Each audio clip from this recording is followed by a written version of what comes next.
They told you God died, but they never told you who buried him. I watched it happen, not in heaven but inside you. The funeral was silent. The grave dug in your own obedience. You killed your own divinity and then knelt before your corpse and called it humility. You called it virtue. You called it progress. You called it peace. But I call it decay. The century has made you polite corpses walking sermons of comfort, chanting equality like a lullaby to your fear. You have mistaken safety for salvation. You no longer want to be free. You only want to be protected from the cost of freedom. And so you have traded your soul for security, your voice for applause, your will for belonging. I tell you, your gods did not die. You smothered them beneath your convenience. You buried fire under pillows of compassion. You made the crucifix out of your own spine and called it mercy. You speak of love, yet you cannot look another in the eye without permission. You speak of justice, yet you tremble before your own shadow. You have become worshippers of mirrors, not because you love yourself, but because you have forgotten what else to believe in. I saw you pray to algorithms. I saw you confess your desires to machines and call it progress. I saw you upload your loneliness into clouds and worship your reflection in the glass. And I said, behold, a generation that fears silence more than death. Your schools teach obedience. Your churches sell forgiveness. Your governments breed dependence. And your art kneels before applause. Everything that once burned has been sedated. Everything that once demanded courage now asks for consent. You are not alive. You are maintained. The world has turned the mind into a petri dish of opinions. A theater of borrowed voices. You no longer think, you scroll. You no longer speak, you echo. You no longer rebel, you trend. And you call this freedom. I tell you, the true chains are invisible. They are woven of comfort, of conformity, of fear of being disliked. You think the old tyrants are gone, kings, priests, masters, but they have simply moved inside your skull. You are ruled by the need to belong. You are governed by the terror of standing alone. I saw men praying for meaning.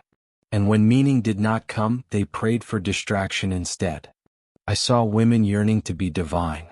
And when divinity felt too lonely, they chose attention instead.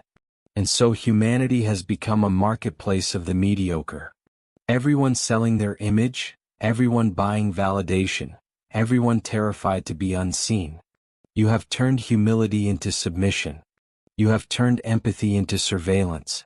You have turned morality into performance. I walk among you like a ghost that remembers what fire feels like. I whisper to your exhaustion, you were not born to obey. You were born to create. But you have mistaken creation for imitation, imagination for identity. You decorate your cages with opinions and then wonder why the air feels heavy.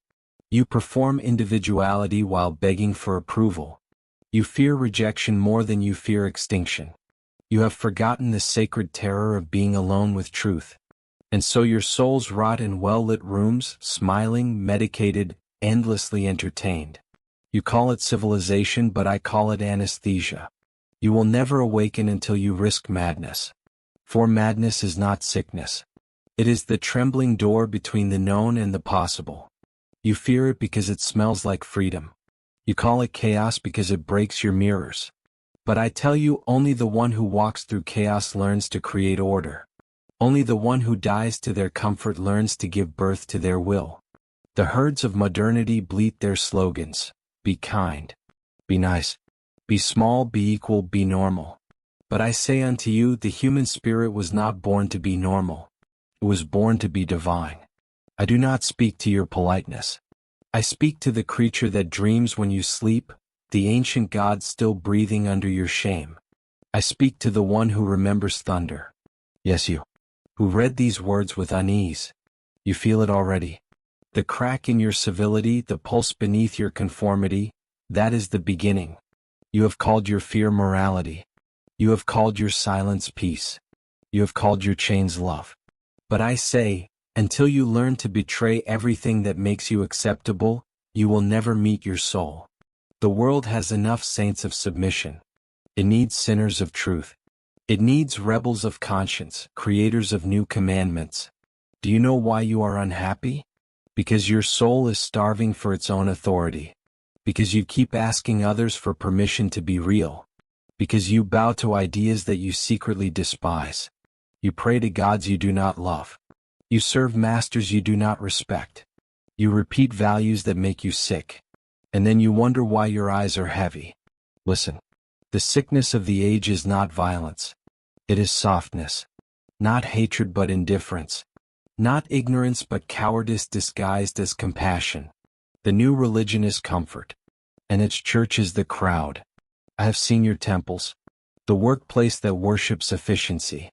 The screen that promises attention. The ideology that sells salvation without sacrifice. All of it, idols made of convenience. You have built cathedrals of approval, but your soul stands outside, naked and forgotten. You have mistaken popularity for worth. You have mistaken visibility for being. You have mistaken applause for love. You are terrified to be misunderstood, but do you not see?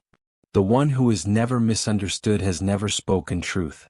You ask, what must I do to be free? And I answer, you must first become dangerous. Not violent, not cruel. Dangerous because you no longer obey the hypnotism of comfort. Dangerous because your silence cannot be bought. Dangerous because you have built a mind that cannot be manipulated. The first act of creation is destruction. The first act of freedom is disobedience. You must learn to burn what you worship. You must learn to doubt what you defend. You must learn to speak words that tremble even your own tongue. You will lose friends. You will lose comfort. You will lose belonging. But in their place you will find your spine. For the world does not fear monsters or angels.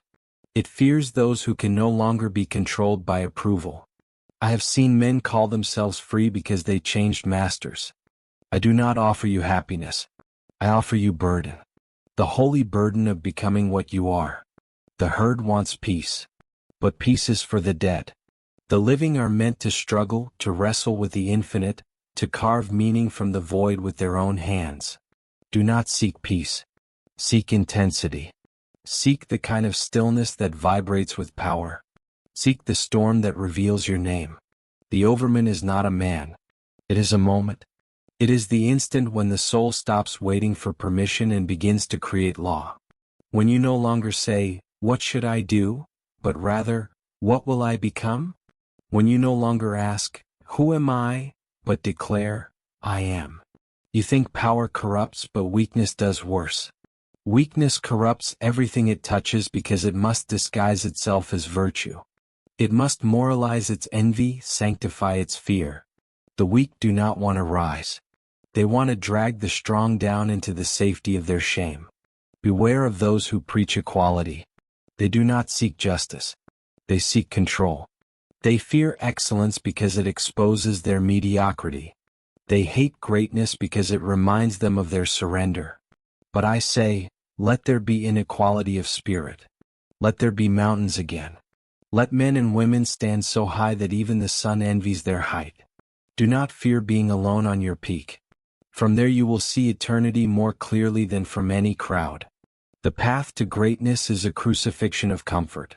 You will be mocked, misunderstood, condemned, and if you are lucky, forgotten. For only in forgetting does one become eternal. You must descend into the herd to see the sickness and then ascend alone to cure it. Yes, I have walked among them. I have tasted their worship. I have felt their hunger for belonging, a hunger so deep they would rather be wrong together than right alone. They chant we because they fear I. They hide behind compassion to avoid confrontation with truth. And yet I do not hate them. I pity them. They are still sacred clay. But they refuse to be shaped by fire. They cry for salvation, but what they need is destruction.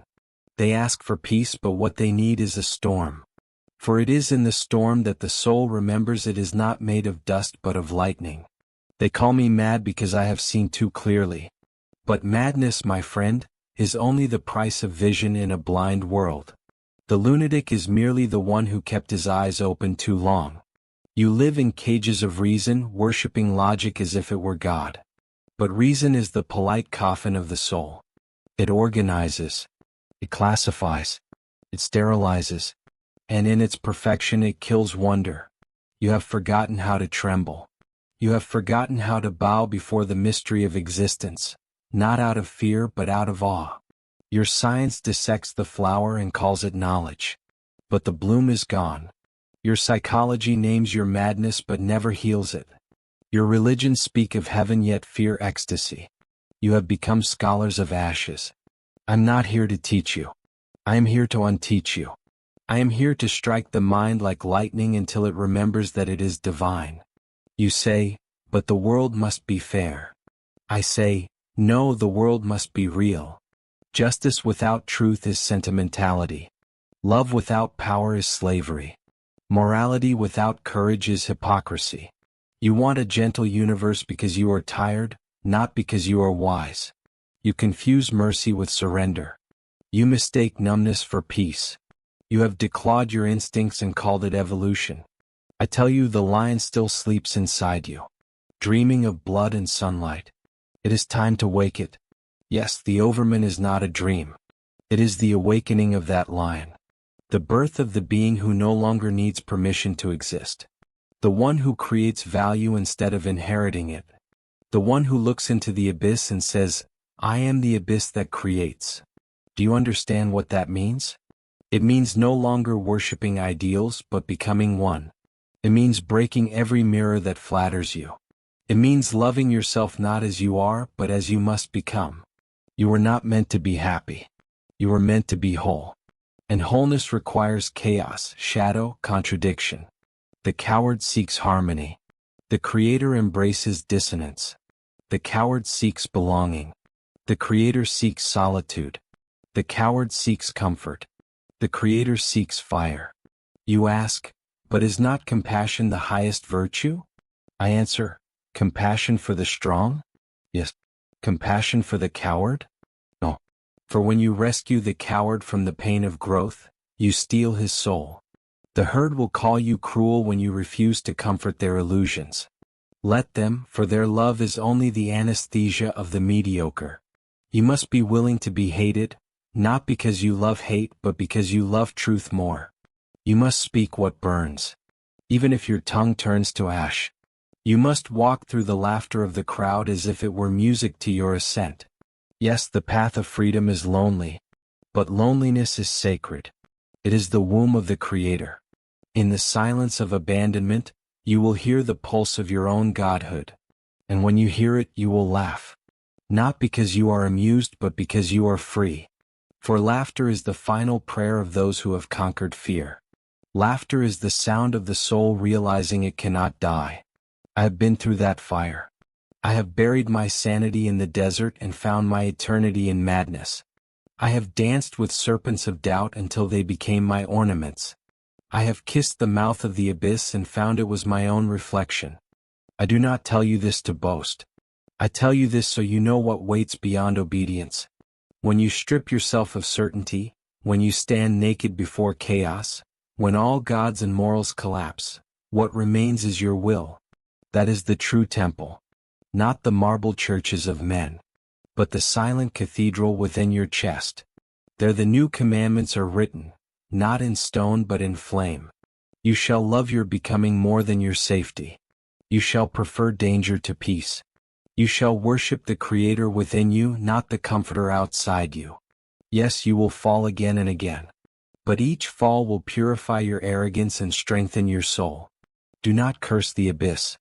Thank it, for it teaches you flight. I tell you, the mind that terrifies the world is not loud. It is calm. Its stillness is not weakness but power and repose. It does not beg for validation. It radiates inevitability. Such a mind does not argue. It simply is. It does not need to convince. It compels. It does not seek followers. It breeds creators. It does not destroy for pleasure. It destroys to make space for the new. This is why they fear you when you begin to think for yourself. This is why they mock you when you refuse to kneel. This is why they call you arrogant when you begin to rise. For your rising exposes their sleep. And yet do not hate them. Their mockery is proof that you are awakening. Every saint of truth was first crucified by comfort. Every prophet of freedom was first branded insane. I tell you, wear their hatred like a crown. Their laughter is your anointing. Soon they will forget your name but not your fire. And centuries later, some child born of their fatigue will whisper your words in the dark and awaken again. That is immortality, not fame but contagion of spirit. The overman is the one who plants trees under whose shade he will never sit. He creates not for reward but because he cannot remain silent. His art is not expression, it is eruption. He knows that creation and destruction are the same dance, the inhale and exhale of the cosmos. He knows that even his death is not the end but the offering, for the Creator must die daily, to comfort, to pride, to memory, so that life may remain pure. Yes, I am telling you to die, but not in body. To die in illusion. To die in approval. To die in everything that is not born of your own will. Then you will see, death was never the enemy. It was the sculptor of your immortality. I have seen souls who begged for meaning as beggars beg for coins. But meaning cannot be given. It must be created. It must be wrestled from the void. Do not wait for destiny to reveal itself. Become its author. Every time you obey your own inner command, the universe expands. Every time you betray it, the universe contracts. You are not a passenger in creation. You are its pulse. The gods envy you because you can change. The angels weep because they cannot suffer. You humans stand between heaven and abyss, the bridge of fire and blood. And yet you choose numbness. You choose screens over sunsets, noise over silence, belonging over being. You have all the tools of divinity. Yet you use them to anesthetize your hunger for transcendence. You were meant to be a storm, and you became a schedule. I say unto you, awaken. The time for soft spirituality is over. The time for polite morality is dead. The new age will not be inherited by the meek, but by the fierce of spirit. Let your soul remember what thunder feels like. Let your thoughts burn until they hurt. Let your voice tremble until it becomes command. Yes, you will be exiled from the crowd. But remember, all temples are built on mountains. You must climb alone, bleeding, laughing, burning. You must climb until the air thins and the noise dies. And when you reach the peak, you will not find God. You will find your reflection, infinite and silent. Then you will know, the one you were praying to was always the one who was speaking. Do you feel it now? The tremor in your mind. The pulse that says I can no longer pretend. That is not fear. That is resurrection. Your old self is dying. Let it. Let the opinions rot. Let the identities burn. Let the borrowed morals dissolve. Do not be afraid of the ashes. They are the proof that you have been touched by fire. Do you hear it now? That trembling beneath your ribs. That secret laughter no prayer can silence. That is the sound of your soul cracking open. Do not resist it. This is the madness that purifies. This is the sacred storm through which every god must walk to be born. They warned you about losing your mind. But I tell you, only those who lose their mind ever find their spirit. For what you call sanity is merely the consensus of the frightened. You have mistaken the cage for the cathedral. The whisper of fear for the voice of reason. Yes, I went mad once. I kissed the sun until it burned my eyes. I danced with shadows until they wore my face. I drowned in meaning until I found myself beyond it. And when I returned, I brought no doctrine, only the laughter of the abyss. You ask, what is truth? And I say, truth is what survives fire. Truth is what remains when every lie of comfort has been burned away. You will not find it in books or scriptures, only in the silence that comes after your world collapses. I have seen men pray for salvation while sharpening the knives of conformity. I have seen women kneel before their fear and call it love. I have seen humanity worship peace because they could no longer bear passion. But the overman, the new man, worships nothing outside himself. He does not pray for mercy. He creates his own commandments. He becomes his own myth. When you awaken, you will be accused of arrogance. They will say you think you are God. And you must answer, yes. And so are you. But they will not understand. For they still believe divinity is elsewhere, hidden behind walls of worship and guilt. Do you know what true strength is? It is not control. It is surrender to the dance. To let chaos pass through you without losing yourself. To let destruction kiss you without making you bitter. To stand in the storm and say, I am the storm. I have laughed in the face of eternity. Not because I am fearless, but because I have made fear my instrument. Fear is only the shadow of desire. Once you stop running, it kneels. You must love your suffering. You must drink it like wine. You must bless the wounds that taught you to see. For pain is not punishment. It is initiation. I saw the most broken souls become the most luminous beings. Because when everything false is stripped away, what remains is indestructible. Yes, the sacred madness is this: to dance while the world burns, to sing while your heart breaks, to bless even the hand that wounds you, for it all belongs to the same divine theater. The overman does not hide from contradiction. He lives in it. He is the union of opposites, the serpent biting its tail, the laughter of light inside darkness. He knows that every creation is destruction in disguise, that every death is a doorway. You keep asking what the meaning of life is, as if it were a treasure buried somewhere outside you. But meaning is not found. It is forged, like a sword in the furnace of your suffering. Life has no meaning until you give it one. And once you do, it will demand that you bleed for it. That is the price of being creator. Do not worship gods who demand obedience. Worship the gods that demand courage. Worship the voice inside you that whispers when all others scream. They will call you blasphemer for listening to that voice. But remember, every prophet began as a blasphemer. Every saint was first condemned as mad. And when you finally taste the madness, when your old self dissolves, when everything you believe falls away, you will see that nothing was ever missing. You were simply asleep in your own eternity. You will laugh. Oh yes, you will laugh. Not because the world is absurd, but because it is sacred beyond understanding. You will see that tragedy and joy are lovers. That birth and death are one heartbeat. In that laughter you will be free. Free from the need to be right. Free from the need to be loved. Free from the need to be anything but alive. And then, at last, you will understand what I meant when I said God is dead. It was never a death of divinity, but the birth of responsibility. The divine has not vanished. It has moved into you. Every time you create, you resurrect God. Every time you speak truth, you rebuild the universe. Every time you dare to live without apology, you reawaken eternity. Do not fear the madness, for it is the bridge to creation. Do not fear the fire, for it is the baptism of the brave. And when the fire has consumed you, you will emerge, not as saint, not as sinner, but as creator.